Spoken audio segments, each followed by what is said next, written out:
और न में अंतर। आज हम क्या सीखेंगे?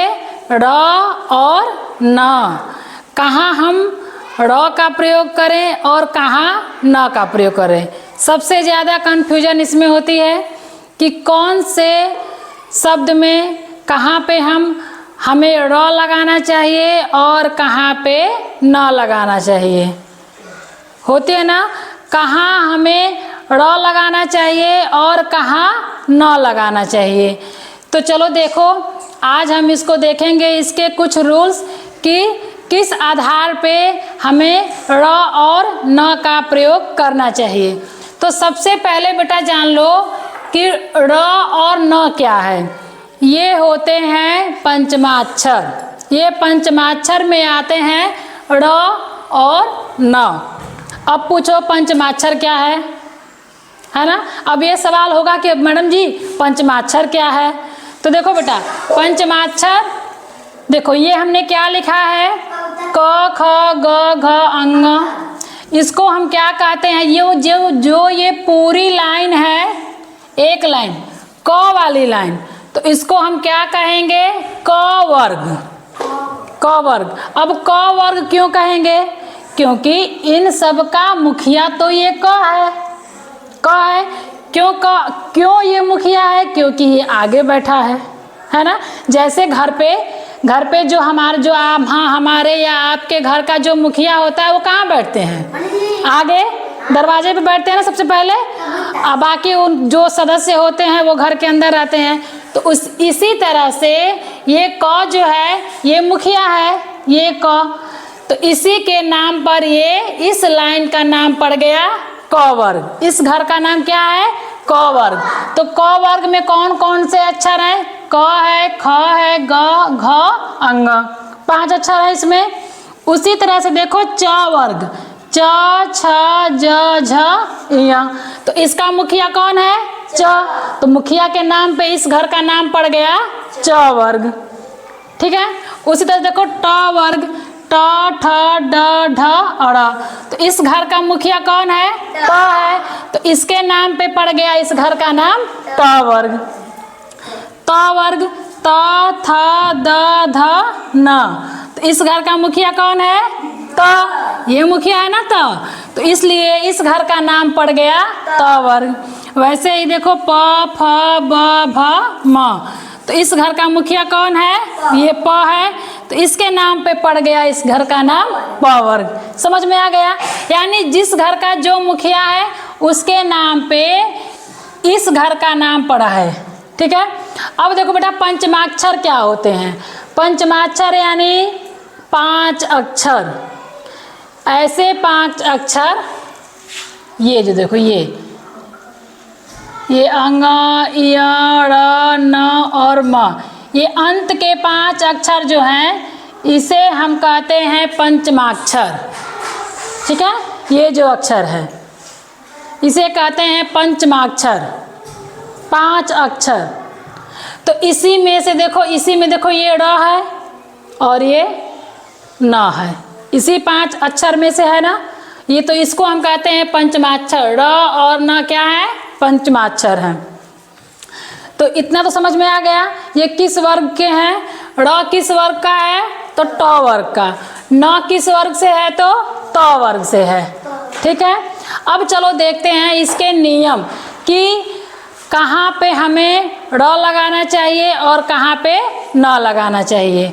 तो पहला नियम है, किसी शब्द में स, मूर्धन्य स और र आए।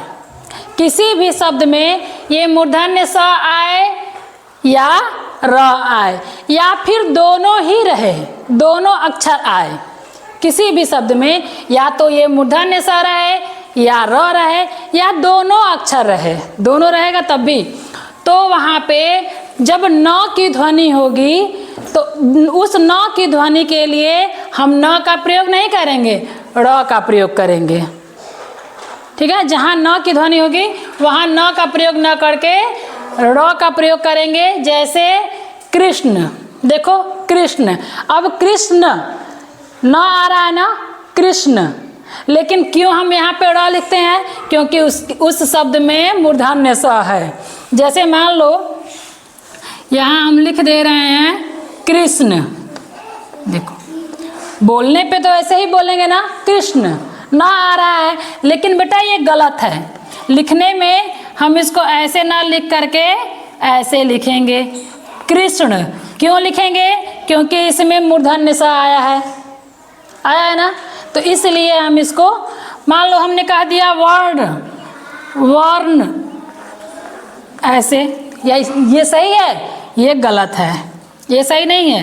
वर्ण ऐसे, क्यों? क्योंकि इसमें र है, देखो ये र आया है, तो इसलिए इसके साथ हम ड़ लिखेंगे, ड़, न नहीं लिखेंगे। भले ही न की ध्वनि आए, लेकिन हम लिखेंगे ड़। कृष्ण, पोषण, हिरण, किरण, अन्वेषण, है देखो सब में देखो बहुत सारे शब्द हैं जिसमें कि मूर्धन्य स आया हो, चाहे र आया हो। तर्पण है, दर्पण, दर्पण में भी र आया ना ऊपर, तो उसके साथ हम न नहीं लिखेंगे, दर्पण। भले उसको हम लोग बोलते हैं दर्पण, लेकिन दर्पण नहीं, दर्पण। न की ध्वनि आएगी तो भी हमें क्या प्रयोग करना है? ड़ प्रयोग करना है। क्यों करना है? क्योंकि उस शब्द में मूर्धन्य स और र दोनों में से अगर कोई एक आया है तो वहाँ पे हम न की जगह ड़ का प्रयोग करेंगे। समझ में आ गया इतना? दूसरा देखो, ट वर्ग से पहले, ट वर्ग से पहले न की ध्वनि आए तो ड़ का प्रयोग करें। क्या इसका कहने का मतलब है बेटा कि ट वर्ग की कोई वर्ण हो, ट वर्ग का कोई वर्ण हो, तो और उससे पहले यदि न आ रहा है तो वहाँ न की जगह पे हम ड़ लगाएंगे। जैसे झंडा, अब देखो झंडा, झंडा हम बोल के तो क्या बोलेंगे? झन, न आ रहा है ना, न डा, तो ये जो ड है ये किस वर्ग का है? देखो ट वर्ग का है, ट वर्ग का है। तो क्या कहा है कि ट वर्ग का कोई भी अक्षर हो और उससे पहले यदि न की ध्वनि आ रही है, न आ रहा है, तो वहाँ पे हम ड़ लगाएंगे। ठीक, ठंडा, देखो ये भी तो ट वर्ग है, ट वर्ग का ही अक्षर है ना ये। देखो यहाँ पे ट वर्ग में ड आ रहा है, तो ड से पहले न आया तो ड़ लगा दिया। कांड, दंड, ठीक है। इस तरह से हम ध्यान देंगे कि यदि ट वर्ग का कोई अक्षर हो और उससे पहले न की ध्वनि आए तो वहाँ पे हम क्या लगाते हैं? ड़। ठीक है। अब देखो तीसरा नियम क्या कहता है? त वर्ग से पहले न की ध्वनि होने पर न का प्रयोग करते हैं। अब देखो यहाँ चेंज हो गया, त वर्ग यानी ये त, थ, द, ध, न। अगर इसमें से कोई अक्षर है और उससे पहले न की ध्वनि आ रही है तो वहाँ पे हम क्या लगाएंगे? न लगाएंगे, ड़ नहीं लगाएंगे, न लगाएंगे। जैसे देखो चंदन, देखो द से पहले न अंक की मात्रा लगी है ना, चंदन। अगर चंदन को हम लिखेंगे तो कैसे लिखेंगे? च आधा न, द न, ऐसे भी लिखे थे ना। देखो तो द से पहले न आया है, न आया है ना, द से पहले न, तो इसके साथ हम क्या लगाएंगे? न, ड़ नहीं लगाएंगे।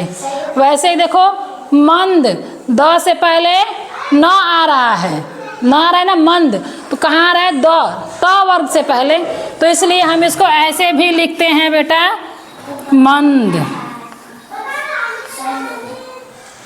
ठीक, समझ में आया? यानी त वर्ग से पहले यदि न की ध्वनि आ रही है तो वहाँ पे हम ड़ की जगह न का प्रयोग करेंगे। जैसे चंदन, मंद, पसंद, कांति, शांति। ठीक है, ऐसे बहुत सारे शब्द हैं। अब आप लोग बताओ कौन से शब्द हैं ऐसे, बताओ इस तरह का कोई शब्द? शांति, कांति, हाँ ठीक, पसंद, मन तो है ही, मंद है, चंदन है, कुंदन है, कुंदन,